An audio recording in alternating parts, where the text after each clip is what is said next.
Hey, what's up, y'all? Blake here. Welcome back to the channel. Got some NFL player props we're going to look at for Sunday's slate, manana. Um, we're going to hop on into it, man. We got two picks that we're going to take a look at.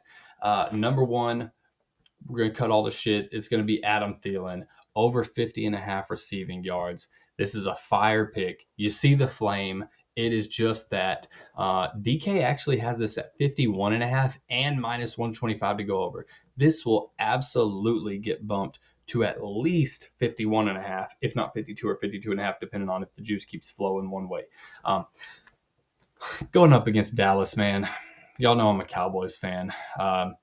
He didn't hit this for his first 3 games, but since being back from his injury, he clears this every single game, which has also only been 3 games. But he's 3 for 3, bang, bang, bang, coming off of games of 8 and 9 receptions. If he gets that kind of volume in, half of that, he's banging this out against Dallas.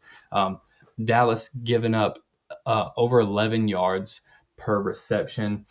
It is so self-toxic being a Dallas fan, because at this point in the season, when we have such expectations like we always do, and then we turn into this shit, I hope Adam Thielen gets 300 yards receiving on us and 200 rushing. I hope we get destroyed. It is so bad. It is so painful being a Dallas fan. It's so self-intoxicating and toxic to oneself.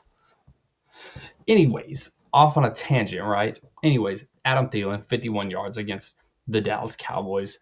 Please, please. And I hate to say that as a Dallas fan, but damn, it's so frustrating. Pick number 2, we're going to take a look at. Now we go into a bit of a more interesting game, right? One that people give a shit to watch. I know I will. This one is going to be Detroit and Buffalo. And we are going to be taking a look at David Montgomery here, going over 14 fantasy score right here. Boom. Over 14 fantasy score. Love the over for him here as well.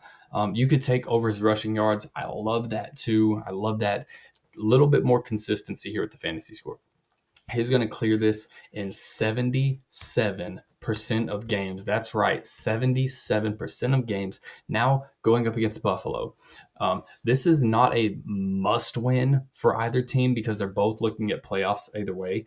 But Detroit is looking to stay ahead of Philly for the NFC, who is 1 game behind, and Buffalo is looking to stay ahead of who the fuck is Buffalo looking to stay ahead of?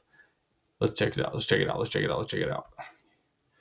Buffalo is looking to stay ahead of Pittsburgh. Buffalo is looking to stay ahead of Pittsburgh, who right now, Buffalo, as of now, has the tiebreaker over Pittsburgh. So they're trying to stay ahead of them. Detroit's trying to stay ahead of Philly. So it's like I said, it's not a must win, but it's a must win, right? If we're looking at locking in the first round bye. Now, what else is Buffalo, right? Besides just playing for that, trying to stay ahead of Pitt. What else is Buffalo? Buffalo is shit against the running backs. What else is Buffalo? Bottom 3 against running backs. They are giving up anywhere from 24 to 27 fantasy points per game to running backs. David Montgomery gets the majority of the carries for Detroit anyways. It's expected to be pretty cold, 40 degrees. It's in Detroit. I don't know if that's cold for Detroit. I know when it's 40 degrees in Texas, I'm freezing my balls off. So I would assume that's pretty cold in Detroit as well. I know it's a different kind of cold. Also a 67, almost 68% chance of rain at kickoff. So I'd expect the ball to be kept on the ground. That's why I said I also like just rushing yards. For over 14 fantasy score, we kind of are expecting him to at least get a touchdown. And I am banking on that, at least one, right? So again, like 14 fantasy score. I like his over on rushing yards as well. Either way is perfectly fine. Give me David Montgomery over 14 fantasy score and Adam Thielen over 50.5 receiving yards against Dallas. That'll be the 2 picks, man. Let me know what y'all think. Good luck. Sub to the channel for me. Like the video. I'll catch y'all on the next one. Later.